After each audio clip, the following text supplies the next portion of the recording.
Okay, I want to tell you something that's been a bit of realization of mine after nearly a decade of working in finance and how it could help you structure your retirement in the right way. So, for a bit of context, the traditional finance industry was built mainly previously on product sales, as in the financial advisor, if I'm being honest, was acting like a salesperson to sell a pension, an ISA, whatever. This is probably what a lot of you associate with the role of a financial advisor. Now, roll in 2012, and what happened was what was called the Retail Distribution Review from the FSA, the Financial Services Authority, which was the old name for the FCA, and it was a huge shake-up in regulation. It meant advisors were no longer able to take commission from their products themselves. So when setting up, say, for example, a pension or an ISA, that's where the focus is now much more on an open and transparent and often long-term relationship where the planning elements are at the heart of what we do as an advisor. So if you watched this channel before, you'll be well aware that for me and for other planners in the space like me, the plan comes first. As in, at the heart of everything we want to do is the lifestyle you want to achieve and how your financial plan can support that. We know that lifestyle is more important than anything else because while people may say, look, I want financial freedom, what they actually mean is I want the life that I have now or the life that I aspire to continue and to sustain me. And we know that's the case for many of us because we could, for example, right now, perhaps sell our house and go and live in some part of the world and maybe even be the richest person in the village. So it's not really just the mechanical elements of the financial freedom we want,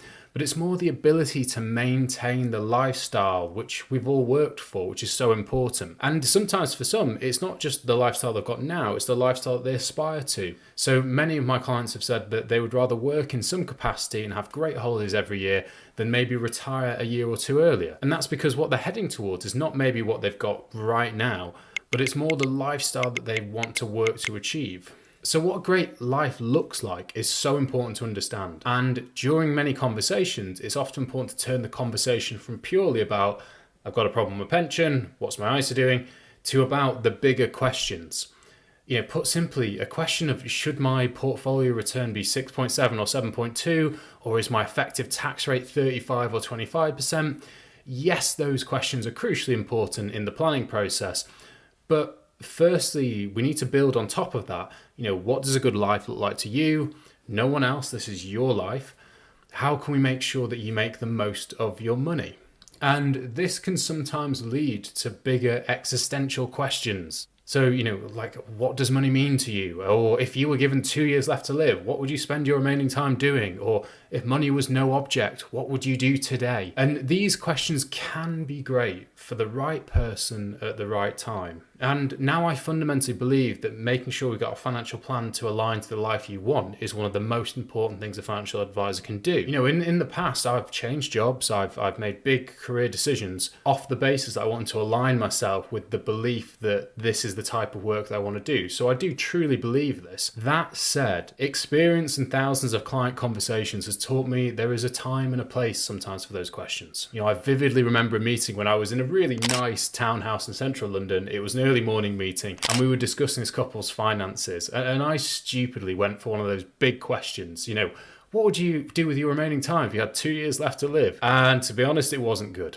It was pretty cringy at the time. It just wasn't the right point in the conversation. It wasn't the right time. And while I do maintain it's important to ask these kind of bigger questions, it has to be done in the right way, and that just wasn't it. So a massive part of it is about meeting someone where they are perhaps with their problem initially, and then they're developing the other bigger things. So I saw a bit of content from Neil at Plan Happy, who's a financial advisor in the UK, and I really liked it. So I got his permission, and I want to explain to you today how we use these questions to frame what a good life looks like without getting too big and existential. I hope it'll give you some ideas about how to plan your retirement. So instead of thinking about these big, almost huge existential goals, we need to think more like an architect, in the same way as if we were designing your next home. So you wouldn't sit and talk about sort of the big feelings and aims. We talk practicals. You know, how many bedrooms do you need? What sort of kitchen do you want?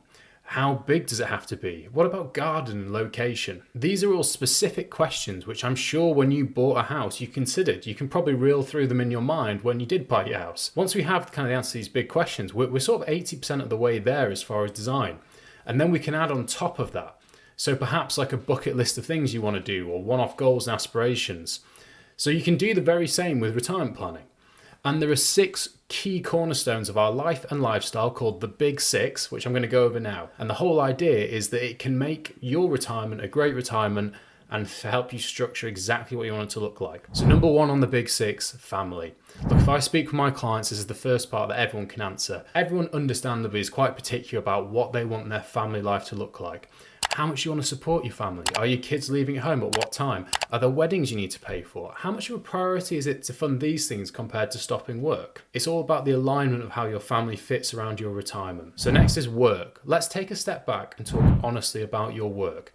Are you tired of the pace or tired of work altogether? Are there bits about the engagement that you love about work? What would you do to replace what you currently get out of work? So maybe friendships, engagement, or how much money do you expect to earn until the point you come to retire? Okay, so next is home. So for example, do you maybe want to downsize or maybe spend part of the year abroad? Is there a change we're expecting in your location? So I've got some clients who are moving to be close to their son who recently had a newborn. Another ones who actually leaving the family home was really important as legacy. So they actually wanted to make sure that the kids could inherit that afterwards. So there's real conversations about legacy planning there that led into. So number 4 is hobbies. What do we do to relax?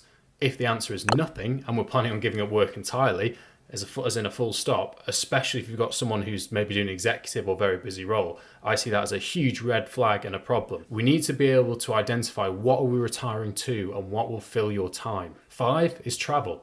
For most people, especially at retirement, the ability to go away on a few holidays a year is really important, and this has to be costed in the financial plan. Whether it's a big summer holiday or city breaks, we should also be aware that from the ages of say 60 to 75, you will be in the best position you can from a health perspective, as far as your retirement, to go on holiday. Maybe you've got some older parents and you've seen that typically income does start to really drop in later retirement as you get older, and maybe you're not able to do the things that you were in the early stages. And 6 is well-being, which can cover the spectrum of things. This can be physical or mental health. Now, to be honest, you don't necessarily have to answer this as long as you've done the other 5 well, because if you've understood what your family, your work, your location, your home life, your hobbies and your travels, you've already got a very good outline. But it's important just to be aware of if there is something around your well-being you need to be aware of. Maybe it's important for you to remain physically active. Maybe you have certain spiritual things that you want to continue doing. That is a key, crucial part of retirement for some. But once you have this, you're kind of at the stage where the blueprint for your retirement is now looking a lot clearer. So it's like the story of when you're allocating time, about putting the rocks in the jar. So you've got an empty jar to begin with, and what you should do is you should put the priorities, the biggest rocks in the empty jar first, and then you work around the edges with the additional things, with the sand, maybe with the one-off things that you want to do. It's exactly the same in retirement, and similar to building a house. Look, there's no good sitting on an evening marveling at the lovely home gym you've always wanted if your kids don't have a bedroom. Although, to be honest, I'm kind of revealing myself a little bit more because that's a big risk with me, because I would 100% sacrifice a future child's bedroom for a good home gym. I mean, look, they can play on the bench press machine.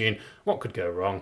I'm sure it'll be fine. Anyway, I like this structure because this concept of life planning and kind of coaching, it's a lot less scary if we break it down into those simple everyday things like the Big Six, and we can get then really practical with it. So what we can do is we just understand, okay, what's current expenditure and income now? And then based on the Big Six, we just put it on a piece of paper and we go, okay, what's going to change? Is it going to increase or decrease? So for example, if it's a home, if it's a downsizing event, maybe you're going to release a ton of equity and have some money spare from that. If it's hobbies and you want to up the hobbies, maybe go to the football more, maybe play golf more, maybe do whatever, then maybe the hobbies need to go up and we need to factor that into the financial plan. If it is helping the family out at certain points, we need to put that in the financial plan and cost it. The key point is that by looking at these Big Six, we can see our retirement as not just this big, huge, confusing, hard to define, multi-decade challenge, but more a specific outline of how we want to design our lives. Because if I can tell you one thing from planning from thousands of people's retirements, is that it's very rare for people to change a lot at that part of their life as far as tastes and what they enjoy. Of course, look, there's scope to try new things and expand your horizons, but that's the amazing thing about financial freedom. You can try new things. But at their core, people tend to like the same things when they come to that point in retirement. So if you're, for example, 57 and you love a good holiday, chances are you're not going to get to 60 and then become a home bird. So you may be looking at all that and thinking, oh God, that's interesting, but how do I know what is enough and how much normal people tend to spend? Well, the truth is there's no such thing as an average retirement. But in my last video, I did go over all the data on average UK retiree income so that you could have a look at your plans and how you may compare. If you're interested, give it a watch.